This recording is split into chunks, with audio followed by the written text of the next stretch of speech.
വിദ്യാധിരാജ ചട്ടമ്പി സ്വാമികളുടെ സമാധി ദിനാചരണം പാലക്കാട് താലൂക്ക് യൂണിയനിൽ നടന്നു. Union president advocate K Menon സ്വാമികളുടെ ചിത്രത്തിനു മുമ്പിൽ ഭദ്രദീപം തെളിയിച്ചു. യൂണിയൻ സെക്രട്ടറി എൻ കൃഷ്ണകുമാർ അധ്യക്ഷത വഹിച്ച സമാധി ദിനാചരണത്തിൽ advocate Mohandas Palat, P Santhosh Kumar, V Rajamohanan, C Karunakaran Unni, R Babu Suresh, M Valsakumar, K Baby Sreekala, Sudha Vijayakumar, Sunitha Sivadas, Jayanthi Madhu, കരയോഗം ഭാരവാഹികളായ ഹരിദാസ് മച്ചിങ്ങൽ, ജി കെ പിള്ള എന്നിവർ സംസാരിച്ചു. 102ാം സമാധി ദിനമാണ് ഇന്ന്. അത് പാലക്കാട് താലൂക്ക് NSS യൂണിയൻ വളരെ സമുചിതമായി ഇന്നിവിടെ ആചരിക്കുകയാണ്. 1853 തിരുവനന്തപുരം കണ്ണമൂലയിൽ ജനിച്ച 1924 കൊല്ലം പന്മനയിൽ സമാധി അടഞ്ഞ ശ്രീ ചട്ടമ്പി സ്വാമികളാണ്. കേരളത്തെ ഇന്ന് ദൈവത്തിൻ്റെ സ്വന്തം നാടായി കേരളം മാറിയപ്പോൾ ആ ദൈവത്തിൻ്റെ സ്വന്തം നാടായി കേരളം മാറുക, ആ കേരളീയ നവോത്ഥാനത്തിന് ഏറ്റവും ശക്തി നൽകിയ ഒരു വ്യക്തിത്വമാണ് ശ്രീ ചട്ടമ്പി സ്വാമികൾ. ഒരു ആശ്രമം ഉണ്ടാക്കാനോ അല്ലെങ്കിൽ ആശ്രമത്തിൽ താമസിച്ചുകൊണ്ട് കാര്യങ്ങൾ ചെയ്യുവാനോ അല്ല അദ്ദേഹം പ്രവർത്തിച്ചത്. നഗരഗ്രാമങ്ങളിൽ ഓരോ വീടുകളിലും കയറി ചെന്ന് മാനവ മൂല്യത്തെക്കുറിച്ചുള്ള അറിവുകൾ കൊടുത്ത് ജാതിക്കും മതത്തിനും അതീതമായി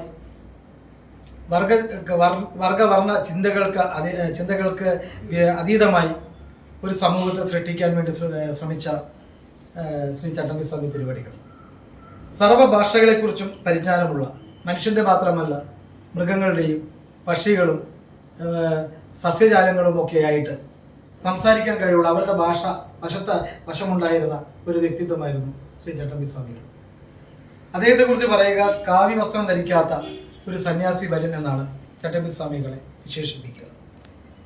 വേദം പഠിക്കുവാൻ എല്ലാവർക്കും അവകാശമുണ്ട് എന്ന് ആദ്യമായി പറഞ്ഞിട്ടുള്ള ഒരു വ്യക്തിയാണ് ചട്ടമ്പി സ്വാമികൾ. അദ്ദേഹത്തിൻ്റെ വേദാദി നിരൂപണം എന്ന പുസ്തകം, അതുപോലെ ക്രിസ്തുമത ചേതനം എന്ന പുസ്തകം, പ്രാചീന മലയാളം എന്ന ഗ്രന്ഥം, ഇതെല്ലാം ഇന്നും പഠന വിഷയമായിക്കൊണ്ടിരിക്കുന്ന പുസ്തകങ്ങളാണ്. ചട്ടമ്പി സ്വാമികളും നായർ സർവീസ് സൊസൈറ്റിയും തമ്മിലുള്ള വലിയൊരു ബന്ധം. അദ്ദേഹത്തിൻ്റെ പ്രഥമ ശിഷ്യനാണ് തീർത്ഥപാദർ സ്വാമികളാണ് നായർ സർവീസ് സൊസൈറ്റിയുടെ തുടക്കം മുട്ട അല്ലെങ്കിൽ ചങ്ങനാശ്ശേരി താലൂക്ക് നായർ സമാജത്തിൻ്റെ മന്ദിരത്തിൻ്റെ ശിലാസ്ഥാപനം നിർവഹിച്ചത്.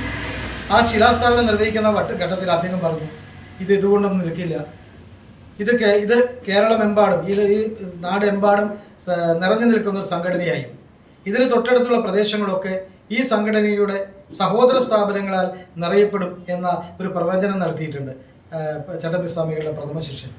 അങ്ങനെ ചട്ടമ്പി സ്വാമികളെ ആധ്യാത്മിക ആചാര്യനായി പൂജിക്കുന്ന ഒരു സംഘടനയാണ് നായർ സർവീസ് സൊസൈറ്റി.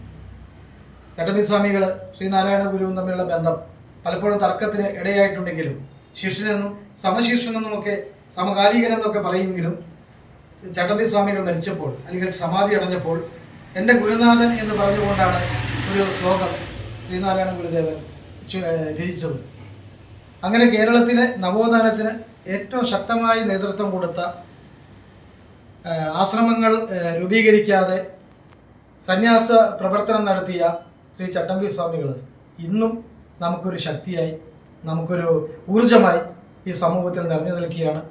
അദ്ദേഹത്തിൻ്റെ ആ സന്ദേശങ്ങൾ ഉൾക്കൊണ്ടുകൊണ്ട് ഉള്ള പ്രവർത്തനത്തിലേക്ക് നമുക്ക് മുന്നോട്ട് പോകാം എന്ന് മാത്രം ഈ സമാധി ദിനാചരണത്തിൽ പറയാൻ ആഗ്രഹിക്കുകയാണ്.